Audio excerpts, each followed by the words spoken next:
যাদের আসলে অ্যাজমার সমস্যা হচ্ছে একেবারে তাৎক্ষণিকভাবে আসলে কি করণীয়? অ্যাকুট অ্যাজমা সবসময় মেডিকেল ইমার্জেন্সি, এবং এখানে যে সমস্যাটা হয়, বাচ্চা কাশতেছে কাশতেছে, হঠাৎ করে একসময় তাদের শ্বাস টান শুরু হয়ে গিয়েছে। আচ্ছা। তো প্রথম যে কাজটা করতে হবে সেটা হলো মা বাবাকে আগের থেকে খুবই কেয়ারফুল থাকতে হবে। যেমন একটা বাচ্চা, অ্যাজমার ট্রিটমেন্টটা সবসময় আমি একটা জিনিস বলি, অ্যাজমার ট্রিটমেন্টটা একটা প্ল্যান ওয়াইজ, একটা প্ল্যান্ড পরিকল্পিত একটা চিকিৎসা। অ্যাজমার চিকিৎসা হুট করে বন্ধ করে দেওয়া উচিত না, হুট করে চালু করাও উচিত না। দেখা গেল যে ম্যাক্সিমাম ক্ষেত্রে আমাদের অভিজ্ঞতা যেটা বলে যে বাচ্চা ভালো আছে আর কোনো ওষুধ খায় না, ভালো।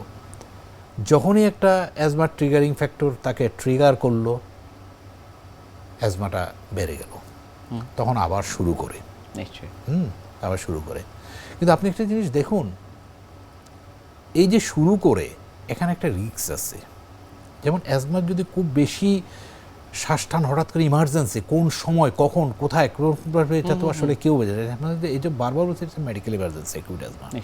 তো সুজাত, আপনি যে জিনিসটা বললেন সেটা হলো যে যখনই বাচ্চার এরকম কাশি হচ্ছে, ও মা বাবা যদি জানে যে বাচ্চার আগের থেকে অ্যাজমেটিক বেবি, তার আগের থেকে একটা প্রিকশন নিয়ে রাখা উচিত। যেমন তার আগে যে ইনহেলারগুলো ব্যবহার করতো সেগুলা পারলে আগের ডোজ চালু করে দেওয়া উচিত। বাসায় নেবুলাইজার থাকলে যদি দেখেন যে শ্বাসটান হচ্ছে বা কাশি বেশি হচ্ছে, নেবুলাইজ করা উচিত। এবং অ্যাটলিস্ট নেবুলাইজেশনটা এবং অ্যাজমেটিক ইনহেলারটা প্রিপেয়ার রাখা উচিত।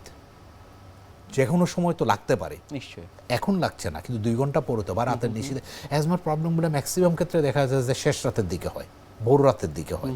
তাদেরকে প্রিপারেশন নিয়ে রাখা উচিত। এটা হলো those babies who have the previous history of asthma attack, যাদের অ্যাজমা অ্যাটাক আছে। যাদের নাই তারা কী করবে, তারা তো নতুন করে শুরু করবে। এইসব ক্ষেত্রে আমি যে জিনিসটা বলবো সেটা হলো যে বাচ্চার যদি কখনো কাশি হচ্ছে বা খুব জ্বর আছে, আপনি একজন বিশেষজ্ঞ চিকিৎসকের পরামর্শ নিন। আপনি বিশেষজ্ঞ চিকিৎসকের পরামর্শ নিন, তার নিয়ন্ত্রণে বিশেষজ্ঞ চিকিৎসকের পরামর্শর অধীনে থাকুন। তাইলে হয়তোবা অনেক বড় কোনো বিপদের আশঙ্কা থেকে আপনি হয়তোবা বেঁচে যাবেন। নিশ্চয়ই। হ্যাঁ, আর যেসব বাচ্চার অ্যাজমার চিকিৎসা আগের থেকে পাচ্ছে তাদের চিকিৎসাটা কন্টিনিউ করুন। এবং আপনার বিশেষজ্ঞ চিকিৎসক যখন আপনাকে নিশ্চয়ই উপদেশ দিয়েছিলেন যে অ্যাজমার যদি বেড়ে যায় তখন কি করবেন, সেই জিনিসগুলো স্মরণ করুন। নিশ্চয়ই। গরমকালে আসলে শিশুদের ডায়রিয়া হলে সেই ক্ষেত্রে কি চিকিৎসা পদ্ধতি রয়েছে সেই বিষয়গুলো নিয়ে আপনার কাছ থেকে জানবো। তবে তার আগে আমাদের এই অনুষ্ঠানের একটি নিয়মিত সেগমেন্ট হচ্ছে বিভিন্ন খাদ্যের পুষ্টি গুণাগুণ সম্পর্কে আমাদের দর্শকদের জানাই।